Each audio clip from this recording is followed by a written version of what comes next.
दोस्तों स्वागत है आप सभी का exam with MS YouTube channel पर। और आज की इस वीडियो में हम देखेंगे क्लास 10th केमिस्ट्री के कुछ बहुत महत्वपूर्ण सूत्र जो बोर्ड परीक्षा में 2 या 3 सूत्र हमेशा पूछे जाते हैं। दोस्तों अगर आप क्लास 10th के स्टूडेंट हैं और आप साइंस साइड से पढ़ते हैं, केमिस्ट्री पढ़ते हैं, तो आपको ये वीडियो एंड तक ज़रूर देखना चाहिए। तो इस वीडियो में हम कवर करेंगे कुछ प्रमुख यौगिकों के साधारण नाम, व्यापारिक नाम और रासायनिक नाम और उनके सूत्रों को। तो चलिए शुरू करते हैं। तो सबसे पहला जो हमारे पास यौगिक है वो है साधारण नमक। साधारण नमक का जो रासायनिक नाम होता है दोस्तों वो होता है सोडियम क्लोराइड और इसका जो सूत्र होता है वो होता है NaCl। सोडियम क्लोराइड का सूत्र होता है NaCl। अगला है चिली साल्ट पीटर। तो चिली साल्ट पीटर किसको कहते हैं? चिली साल्ट पीटर कहते हैं सोडियम नाइट्रेट को। सोडियम नाइट्रेट को चिली साल्ट पीटर कहते हैं और इसका जो रासायनिक सूत्र होता है वो होता है NaNO3 यानी कि सोडियम नाइट्रेट। ठीक है, अब नेक्स्ट फॉर्मूला, अगला सूत्र है हमारे पास सुहागा। सुहागा क्या होता है? सुहागा का जो रासायनिक नाम है वो है बोरेक्स और इसका जो रासायनिक सूत्र होता है वो होता है Na2B4O7 into 10H2O। Na2B4O7 into 10H2O। दोस्तों सोडियम कार्बोनेट और सोडियम बाइकार्बोनेट के सूत्र तो लगभग हर साल ही पूछ दिए जाते हैं।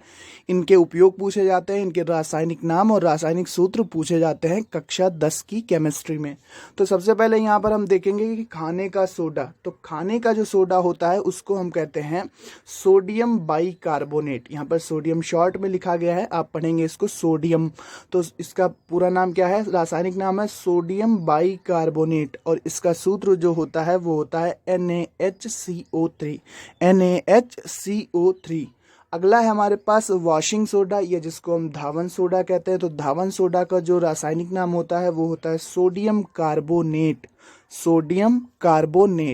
और इसका सूत्र हो जाएगा Na2CO3 into 10H2O। Na2CO3 into 10H2O, ये है हमारा धावन सोडा।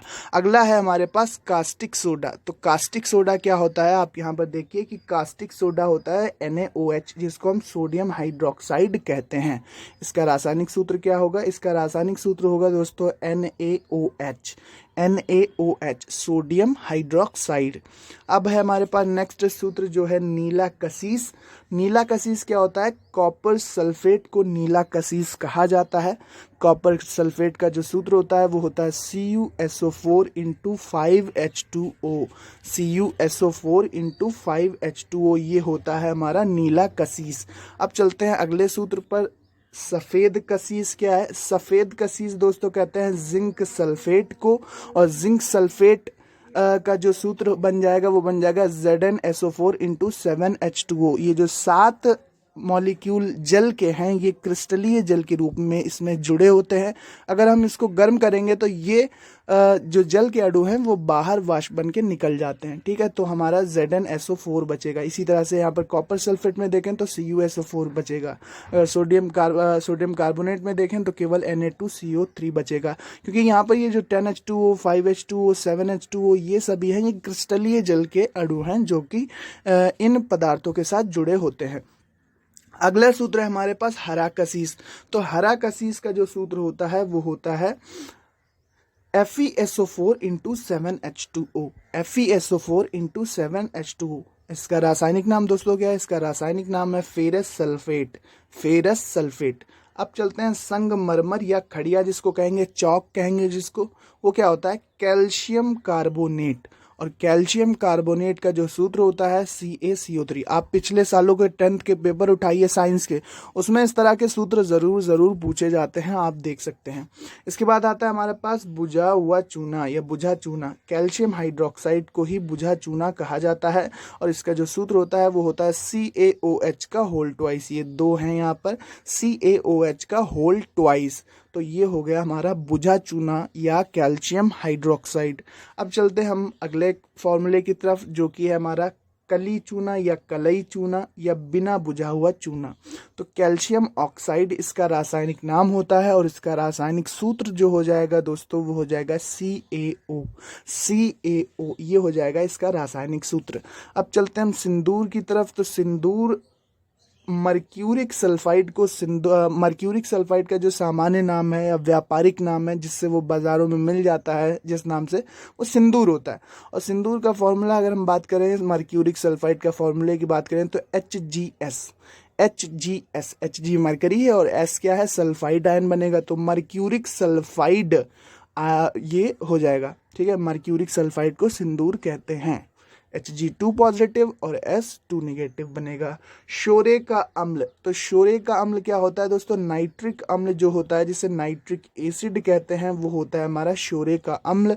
इसका सूत्र होता है HNO3, ये होता है शोरे का अम्ल। रासायनिक नाम क्या है, नाइट्रिक अम्ल या नाइट्रिक एसिड। नमक का अम्ल क्या है, हाइड्रोक्लोरिक एसिड को नमक का अम्ल कहा जाता है और हाइड्रोक्लोरिक एसिड का सूत्र हम जानते हैं, ये होता है हमारा HCl, हाइड्रोक्लोरिक एसिड अर्थात नमक का अम्ल। दोस्तों अब चलते हैं हम अपने अगले पेज पे और देखते हैं कि कौन से फॉर्मूले दिए गए हैं। यहाँ पर आप इसका एक स्क्रीनशॉट ले लीजिए ताकि आपको ध्यान रहे, या कॉपी पेन लेके बैठिए ताकि आप इसको अच्छे से नोट कर पाएं। दोस्तों अगला जो सूत्र है हमारा वो है गंधक का अम्ल, और गंधक का अम्ल सल्फ्यूरिक अम्ल कहलाता है। सल्फ्यूरिक अम्ल रासायनिक नाम होता है और इसका सूत्र होता है H2SO4। अब है हमारे पास अश्रु गैस, तो अश्रु गैस क्या होता है, CCl3NO2। ये क्लोरो एसिटोफिनॉन नहीं है, यहाँ पर गलती से लिख गया, ये है क्लोरोपिक्रिन यहाँ पर होगा, यहाँ पर क्लोरोपिक्रिन होगा और इसका सूत्र होता है CCl3NO2। ये क्या होता है, आंसू गैस के रूप में कार्य करती है, अश्रु गैस भी हम इसको कहते हैं। अगला सूत्र जो हमारे पास है वो आता है हमारे पास जिप्सम का, और जिप्सम को क्या कहते हैं, कैल्शियम सल्फेट कहते हैं, जिसमें 2 अणु जल के जुड़े रहते हैं। तो जिप्सम का सूत्र हो जाता है CaSO4 2H2O। इसके बाद आता है गैलेना, जो कि लेड का एक अयस्क है, लेड सल्फाइड को गैलेना कहा जाता है, इसका सूत्र हो जाता है PbS। अगला है हमारे पास कास्टिक पोटाश, पोटेशियम हाइड्रोक्साइड को कहते हैं, यहाँ पर हाइड्रोक्साइड होगा पूरा, क्या पोटेशियम हाइड्रोक्साइड को कहते हैं कास्टिक पोटाश। इसके बाद नौसादर आता है जिसको हम शुष्क सेल में यूज करते हैं, अमोनियम क्लोराइड NH4Cl को नौसादर कहा जाता है। इसके बाद है हमारे पास लाल दवा क्या होता है, पोटेशियम परमैंगनेट KMNO4 को लाल दवा कहते हैं, इसका रासायनिक नाम पोटेशियम परमैंगनेट होता है। इसके बाद भारी जल का सूत्र बहुत बार पूछा जाता है, 12th के लिए भी इम्पोर्टेंट रहता है। 12th खैर अब तो ये फर्स्ट ईयर के सिलेबस है, लेकिन पहले 12th में पूछा जाता था। तो ड्यूटेरियम ऑक्साइड को हम भारी जल कहते हैं, इसका सूत्र होता है D2O, इसका जो सूत्र होता है वो होता है D2O। अब चलते हैं हम अपने ब्लीचिंग पाउडर पर, most important formula for 10th and 12th। ठीक है, 12th को कहीं पर आवश्यकता पड़ सकती है लेकिन 10th के तो सिलेबस में भी होता है, विरंजक चूर्ण या ब्लीचिंग पाउडर। कैल्शियम ऑक्सीक्लोराइड इसका रासायनिक नाम होता है और रासायनिक सूत्र होता है CaOCl2। इसका सूत्र होता है कैल्शियम ऑक्सीक्लोराइड रासायनिक नाम और विरंजक चूर्ण या ब्लीचिंग पाउडर इसका सामान्य या व्यापारिक नाम है। इसके बाद हमारे पास फिटकरी का सूत्र हम जानते हैं, इसका जो रासायनिक नाम होता है पोटेशियम एल्यूमिनियम सल्फेट होता है। ठीक है, यहाँ पर ये पोटाश फिटकरी दी गई है। ठीक है, तो K2SO4Al2SO4 का होल थ्राइज इंटू 24H2O, ये हो गया हमारा फिटकरी का सूत्र। K2SO4Al2 in the bracket SO4 का होल थ्राइज, यानी कि SO4 का होल थ्राइज लिखेंगे, फिर इंटू 24H2O, 24 अणु जल के इसमें लगे रहते हैं। अब हमारे पास प्लास्टर ऑफ पेरिस POP, जिसको कहते हैं, क्या कहते हैं, POP, प्लास्टर ऑफ पेरिस कहते हैं। ठीक है, कैल्शियम सल्फेट हेमीहाइड्रेट इसका नाम होता है, कैल्शियम सल्फेट हेमीहाइड्रेट इसका नाम होता है CaSO4 into 1/2H2O, CaSO4 into 1/2H2O। तो दोस्तों ये थे हमारे कुछ इंपॉर्टेंट फॉर्मूलाज, महत्वपूर्ण रासायनिक सूत्र जो कक्षा 10 की दृष्टि से बहुत ही ज़्यादा इंपॉर्टेंट है। 12th वालों को भी कहीं कहीं पर आवश्यकता पड़ सकती है इन सूत्रों की। तो अगर आपको वीडियो पसंद आई हो तो लाइक शेयर सब्सक्राइब ज़रूर कीजिएगा। एग्जाम्स विद MS को आप इसी प्रकार के इंपॉर्टेंट वीडियोज़ के लिए सब्सक्राइब कर सकते हैं। दोस्तों thanks for watching and listening me and good luck for your future. अगर पसंद आया हो तो शेयर कर देना। ठीक है, thank you and bye bye.